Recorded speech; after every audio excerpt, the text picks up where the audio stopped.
proclaim the name of the Lord Jesus Christ over the capital of Texas. At the Capitol to celebrate the Muslim faith in Texas does not go as planned. Good evening. Thanks for joining us. A religious event at the Capitol quickly turned into a heated debate. Hundreds from all over the state are in town for Muslim Day at the Capitol, but anti-Muslim protesters did whatever they could to interrupt that event, including taking in the microphone during opening remarks. Fox 7's Jennifer Kendall is live outside the Capitol with both sides of this issue. Jennifer? Christine, hundreds of Muslims and dozens of protesters attended Muslim Day at the Capitol today. And although protesters were outnumbered 25-1, they made sure their voices were heard. Less than 1 minute into an event titled Muslim Day at the Capitol, an anti-Muslim protester took over the podium. The Texas chapter of the Council on American Islamic Relations celebrates the 7th Texas Muslim Capital Day. We are honored. Thank you.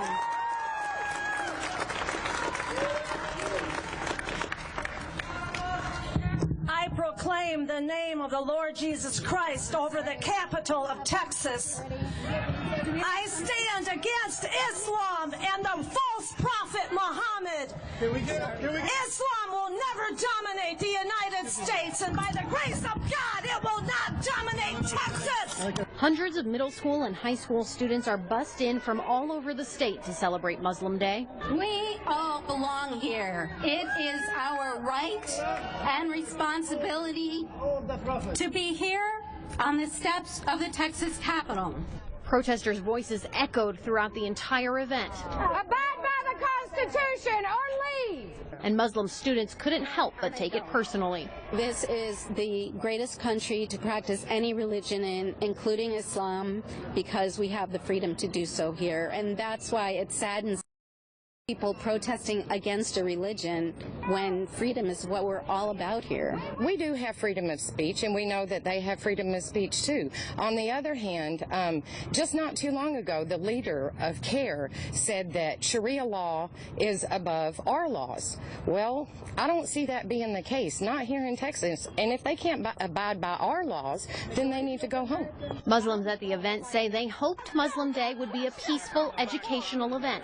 And this is an opportunity for everyone, including our elected officials, to hear what we're about. And I know that our government is open to hearing us, even if they don't necessarily agree with us. The opposition was somewhat expected. Dozens of additional troopers helped keep the peace on the Capitol steps. People get scared and people go crazy, but let them get scared. Let them go crazy. Outrageous behavior wasn't limited to what happened on the Capitol steps. Representative Molly White of Belton brought the protest right to her office door. On social media, White says she left an Israeli flag on her receptionist's desk in response to the event. White also told her staff to ask visitors to announce allegiance to America and American laws. Of course, we have no problem pledging allegiance to the country, but yeah, I guess we'll be talking with the organizers and seeing if there's going to be a specific response to that. Council on American Islamic Relations did respond Thursday afternoon. They asked House Speaker Joe Straus for an ethics ruling on White's office policy.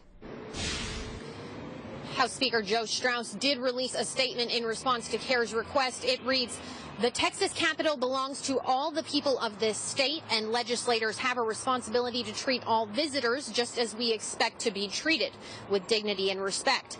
Anything else reflects poorly on the entire body and distracts from the very important in front of us." And although this is the 7th year for Muslim Day at the Capitol, CAIR says they've never had this kind of opposition at this event in Austin. Back to you in the studio. What a day at the Capitol. All right, Jennifer, we'll hear from you more later in the newscast. Thanks.